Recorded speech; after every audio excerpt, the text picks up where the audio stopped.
Shalom.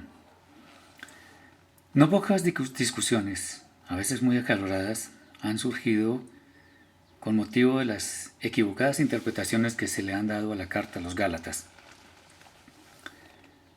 Algunos dicen que ahí podemos ver que la Torá es abolida, que Pablo está dando una nueva enseñanza, que estamos hablando de otro evangelio, estamos hablando de la maldición de la ley, se habla de un ayo, etc.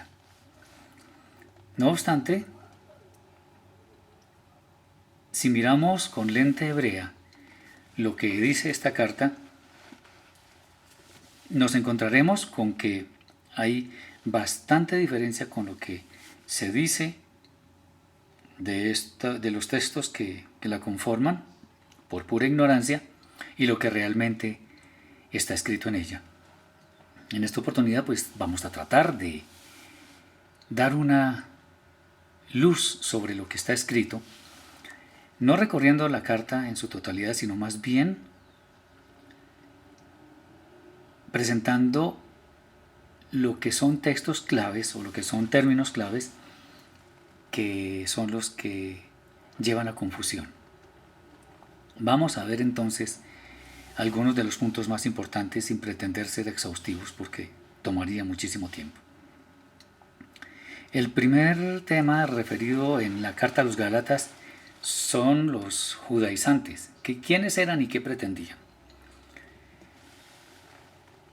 Vamos a empezar por qué pretendían los judaizantes. Los judaizantes pretendían que las personas debían circuncidarse para ser salvos.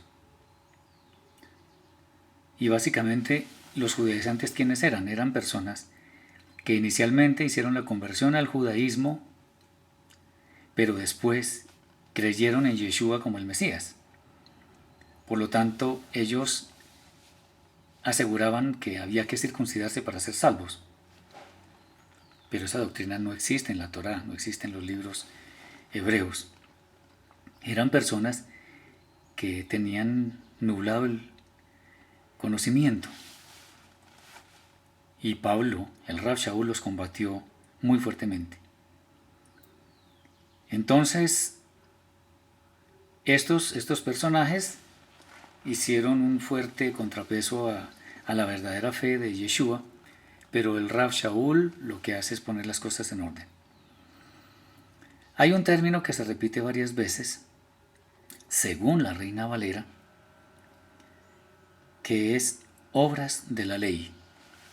Obras de la ley es muy interesante que nada tiene que ver con la ley, o sea, lo que traducen de Torá. La palabra Torá la traducen como ley, pero es interesante que obras de la ley no tiene que ver con la Torá. Y como los términos en la Reina Valera se pueden intercambiar, entonces se presenta un tremendo lío en el entendimiento de esta carta. Obras de la ley, entonces, ¿qué significa? Obras de la ley son aquellas interpretaciones torcidas de la Torá que pretenden llevar a las personas a su cumplimiento para poder ser salvas. O sea, la interpretación legalista de la Torá, la interpretación que pretende ser como el filtro para que las personas lleguen a la salvación. Pero no hay nada más lejano a lo que el Rav Shaul quería enseñar a los Gálatas. Entonces, la interpretación equivocada de la ley divina que les demandaba hacerse judíos para tener esperanza de salvación es lo que se denomina legalismo. Ese legalismo rampante que pretende que con obras humanas las personas logren la salvación, una religión en otras palabras. Entonces la interpretación torcida de la Torá, convertida en obras para lograr la salvación, es lo que se denomina legalismo, que nada, absolutamente nada, tiene que ver con la Torá de vida. Entonces, muchas personas confunden la verdad con lo que está escrito en la Reina Valera. Creen que eso es infalible, creen que esa versión no tiene errores, creen que esa versión es la que hay que creer a pie juntillas sin cuestionar absolutamente nada, como lo hace una buena parte de los cristianos, pero lamentablemente ellos dicen eso por total desconocimiento de la Torá. Entonces, esta situación que ocurre con los textos de la carta a los Gálatas, esto que sucede no es sino la consecuencia de toda esa manipulación que Roma ha introducido dentro de la fe de las personas y que ningún bien le hace a la humanidad. Entonces, veamos un poco otros textos, otros términos que también han influido por parte de Roma para que las personas desvíen su atención en esta carta a los Gálatas. Ya sabemos entonces qué pretendían o quiénes eran y qué pretendían los judaizantes, qué son las famosas obras de la ley. Y vamos a mirar otra cosa que habla de la maldición de la ley, que dice que el Mesías nos redimió de la maldición de la ley. Vamos a ver si eso es cierto, que nos redimió el Mesías de una maldición de la ley. Realmente, el Mesías de lo que nos liberó, porque está escrito en forma diferente en el texto hebraico, que es el original. Algunos dicen, bueno, la maldición de la Torá son las maldiciones que están escritas en la Torá.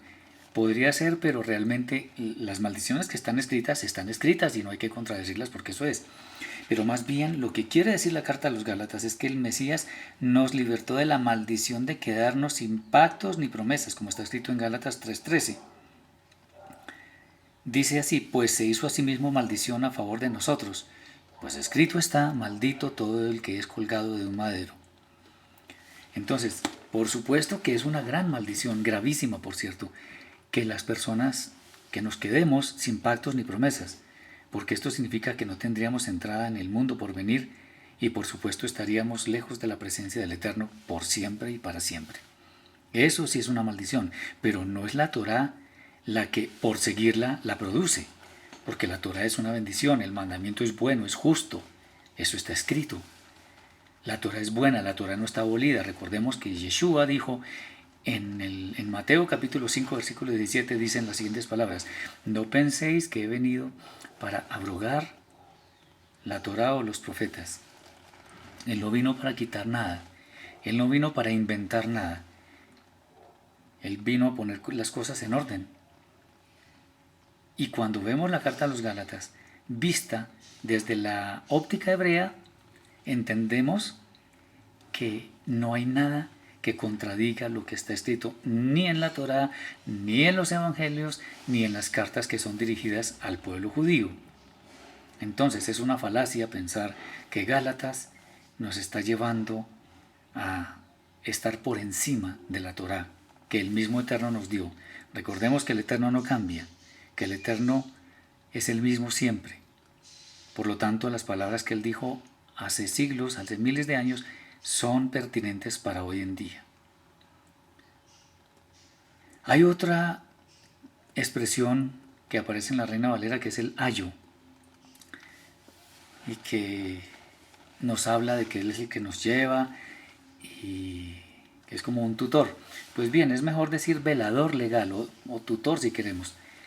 ¿Qué es lo que pasa? Cuando la persona es recién llegado a esta fe, de este camino, obviamente no tiene todo el conocimiento.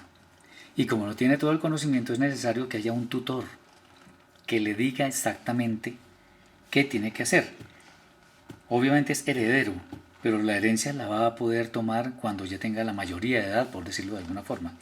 Entonces ese tutor es nada más y nada menos que la Torá misma, que le dice qué debe hacer. Cuando la persona ya sea madura, ya sea alguien que entiende cuál es el reino de los cielos, o el Malhut Hashamayim, el reino del Eterno, cuando entiende eso y cuando entiende que es conciudadano del pueblo santo, cuando entiende que los pactos y las promesas también son para él, entonces ya en lugar de parecer un esclavo, es libre.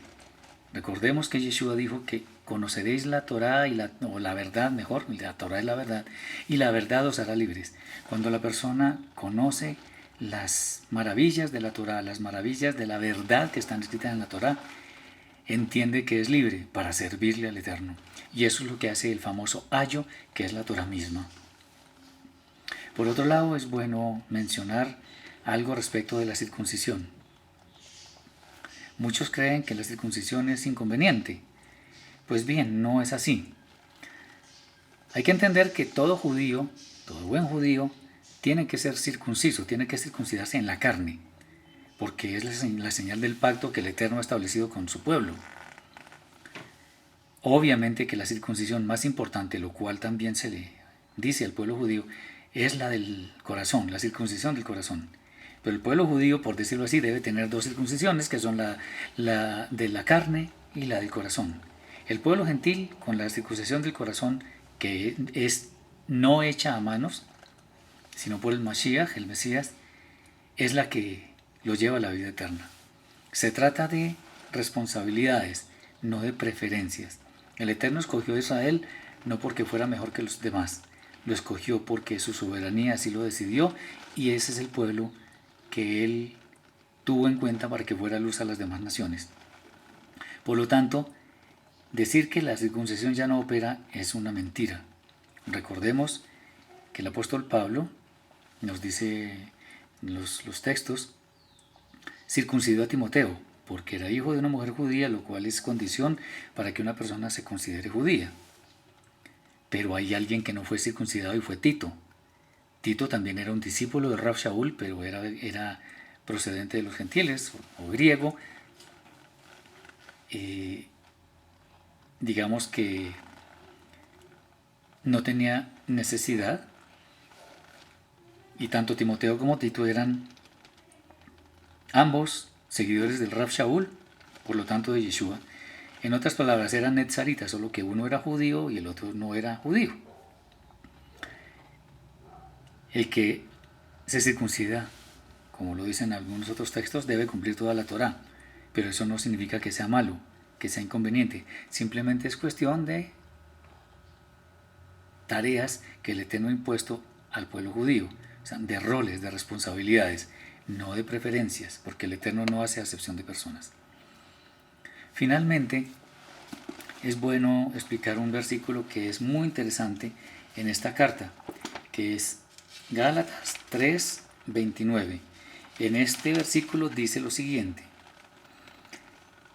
Vamos a leerlo en la versión hebraica, porque ya cada uno sabrá qué dice en la versión Reina Valera. Y si vosotros sois de Mashiach, o sea del Mesías, entonces sois descendencia de Abraham y herederos del mundo por venir según la promesa. Herederos del mundo por venir es herederos de la eternidad, que es el resultado de la salvación del alma. Eso es lo que logra una persona procedente de los pueblos gentiles. Y si vemos la carta a los Efesios, podemos darnos cuenta que el gentil que se convierte al Dios de Israel por medio de la fe en Yeshua viene a ser conciudadano de los santos. Eso está en Efesios capítulo 2, versículo 11 y siguientes. Si nosotros entendemos que la carta a los Gálatas es solo la confirmación de lo que estaba escrito en la Torá, en los profetas, en los escritos y en los demás escritos del Nuevo Testamento, veremos que hay una total armonía, porque el Eterno no se contradice.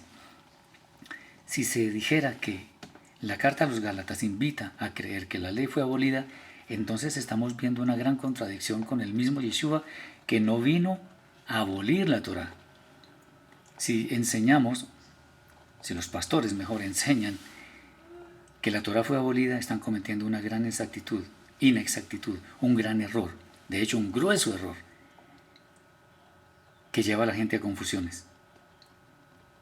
Espero que hayas sido bendecido con este mensaje. Cualquier duda que sobre el tema tengas y quieras satisfacerla, este servidor con mucho gusto quizá te pueda ayudar. Y por eso te doy mi correo, hgarciao@hotmail.com, como aparece en pantalla. Que el Eterno te bendiga y te guarde. Shalom.